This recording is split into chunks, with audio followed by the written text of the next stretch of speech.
प्रदूषण की real time information के लिए आज ही स्काईमेट AQI ऐप डाउनलोड करें और अपनों की सेहत का रखें ख्याल। नमस्कार, आप देख रहे हैं स्काईमेट वेदर रिपोर्ट। मैं हूं देवेंद्र त्रिपाठी। 25 नवंबर को देश भर में कैसा रहेगा मौसम, आइए जानते हैं स्काईमेट के नेशनल वेदर बुलेटिन में। इस समय दो छोर उत्तर भारत में और दक्षिण में दक्षिणी प्रायद्वीपीय राज्य बारिश का सामना करने वाले हैं। उत्तर भारत में पहले से ही बारिश और बर्फबारी शुरू है और दक्षिण भारत के तटीय भागों पर साइक्लोन निवार का प्रभाव शुरू हो चुका है और ये पूर्वी तटों पर तमाम इलाके ऐसे होंगे जहां पर भीषण वर्षा आगामी 24 से 48 घंटों के दौरान देने वाला है। 25 नवंबर को उम्मीद है कि सीवियर साइक्लोनिक स्टॉर्म की कैटेगरी में ही, इंटेंसिटी में ही तमिलनाडु के तटों से टकराएगा ये तूफान और उसके बाद धीरे धीरे आगे बढ़ेगा। तमिलनाडु के उत्तरी भागों पर आने के बाद ये थोड़ा सा रिकर्व होगा और इसकी उत्तर पश्चिमी जो दिशा बनी हुई है वो बदलकर उत्तर पूर्वी हो सकती है और इसी के चलते उम्मीद है कि चेन्नई, तमिलनाडु से लेकर पंबन तक जो तमिलनाडु का पूर्वी तट है, इन भागों में मूसलाधार वर्षा की गतिविधियां अब से लेकर 26 नवंबर तक देखने को मिलेंगी। 25 नवंबर की रात तक सबसे ज्यादा असर होगा और तमाम जगहों पर इसके चलते तबाही मच सकती है तमाम तटीय शहरों में। इससे पहले से बहुत ज्यादा एहतियात बरतने की आवश्यकता है। राष्ट्रीय आपदा राहत बल की टीमों को पहले से ही तैनात कर दिया गया है तमिलनाडु के तमाम क्षेत्रों में, क्योंकि पहले से ही इसके आने की, इसके इंटेंसिटी की जो अनुमान है वो लगाया जा चुका है। इसकी वजह से सरकारी एजेंसियां, राहत और बचाव की जो एजेंसियां हैं वो सतर्क हो चुकी हैं और तैनात हैं किसी भी आपदा जो विपरीत स्थिति है उससे निपटने के लिए। इसके अलावा अगर हम आंध्र प्रदेश की बात करें तो दक्षिणी तटीय आंध्र प्रदेश और रायलसीमा में भी, तटीय आंध्र प्रदेश में कल ही बारिश काफ़ी अच्छी शुरू हो जाएगी, लेकिन रायलसीमा क्षेत्र और उत्तरी तटीय आंध्र प्रदेश में कल शाम या रात से बारिश की गतिविधियां बढ़ेंगी और 26 नवंबर को इन भागों में व्यापक वर्षा देखने को मिलेगी। अगर दक्षिण भारत के हम बाकी क्षेत्रों की बात करें तो केरल और दक्षिणी आंतरिक कर्नाटक में भी कल से ही वर्षा शुरू होने की संभावना है। समूचे दक्षिणी प्रायद्वीपीय भारत पर इस सिस्टम के चलते बादल, कल घने बादल छाए रहेंगे, पूर्वी हवाएं तेज चलती रहेंगी। कर्नाटक और केरल में हल्की से मध्यम बारिश के साथ एक दो जगहों पर भारी वर्षा होगी और तमिलनाडु के अंदरूनी इलाकों में भी कुछ स्थानों पर भारी वर्षा हमें देखने को मिल सकती है। तेलंगाना में इसका असर 26 नवंबर से दिखेगा और 26 नवंबर को उम्मीद है कि हैदराबाद समेत तेलंगाना के कई शहरों में मध्यम से भारी वर्षा दर्ज की जाएगी। कुछ एक इलाकों में तूफानी रफ्तार से हवाएं इन भागों पर भी चलने की संभावना नजर आ रही है। अगर मध्य भारत की तरफ चले तो आप देख सकते हैं कि विपरीत चक्रवाती क्षेत्र पूर्वी मध्य प्रदेश और इससे सटे उत्तरी छत्तीसगढ़ के ऊपर बना हुआ है। साइक्लोनिक सर्कुलेशन राजस्थान के दक्षिण पूर्वी हिस्सों और आसपास के भागों पर है। इन दोनों सिस्टमों के अलावा साइक्लोनिक स्टॉर्म निवार का भी असर मध्य भारत के भागों के मौसम पर पड़ेगा और इसके चलते यहां बंगाल की खाड़ी से जो आर्द्र हवाएं इन क्षेत्रों में पहुंचेंगी, उम्मीद है कि समूचे मध्य भारत में गुजरात को छोड़कर बाकी सभी जगहों पर बादल छाएंगे। मध्य प्रदेश भी प्रभावित होगा।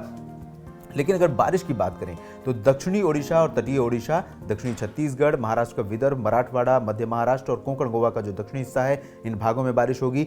विदर्भ में कल रात से कुछ बदलाव हो सकता है मौसम में, या 26 नवंबर को मुख्यतः बारिश इन भागों में देखने को मिलेगी और मराठवाड़ा तथा मध्य महाराष्ट्र के भी दक्षिणी इलाकों में 26 नवंबर को वर्षा होने की संभावना है।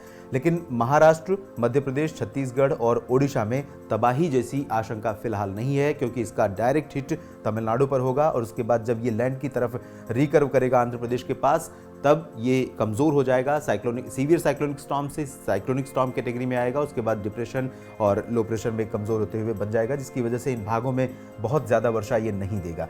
पूर्वी और पूर्वोत्तर राज्यों पर भी बादल पहुंच सकते हैं और पहुंचने लगे हैं। तटीय पश्चिम बंगाल के भागों में और झारखंड के कुछ इलाकों में बादलों का प्रभाव अब से देखा जा सकता है। कल भी बादल रहेंगे और उसके बाद 26 नवंबर को भी इन भागों में बादल छा सकते हैं, लेकिन इन क्षेत्रों में बारिश की संभावना फिलहाल बहुत कम है। छिटपुट वर्षा भले ही तटीय पश्चिम बंगाल, कोलकाता और दीघा समेत पश्चिम बंगाल के जो तटीय इलाके हैं और झारखंड के दक्षिणी इलाकों में कहीं कहीं पर हल्की वर्षा हो सकती है। पूर्वोत्तर राज्यों में ज्यादातर जगहों पर मौसम साफ और शुष्क बना रहेगा।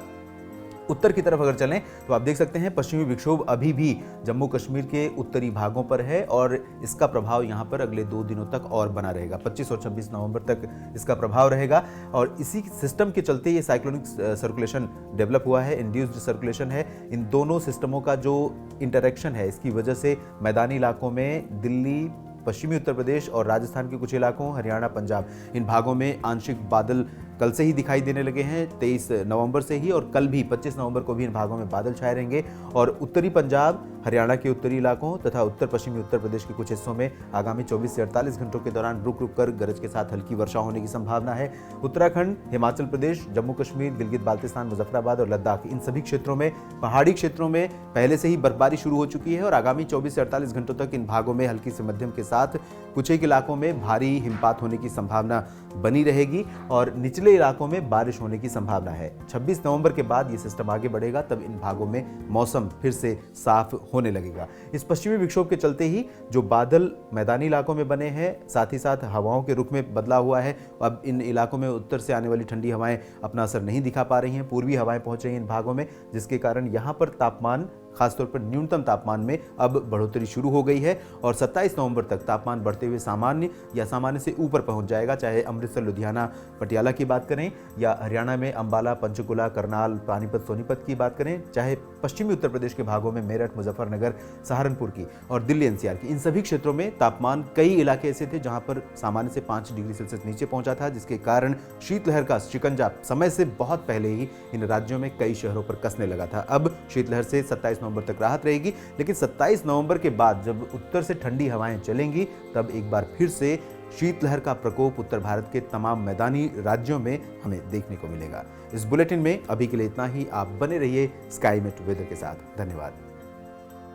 मौसम से जुड़ी जानकारी और लाइव मौसम खबरों के लिए हमारे YouTube चैनल को सब्सक्राइब करें और बेल आइकॉन दबाकर हर अपडेट पर रखें नजर।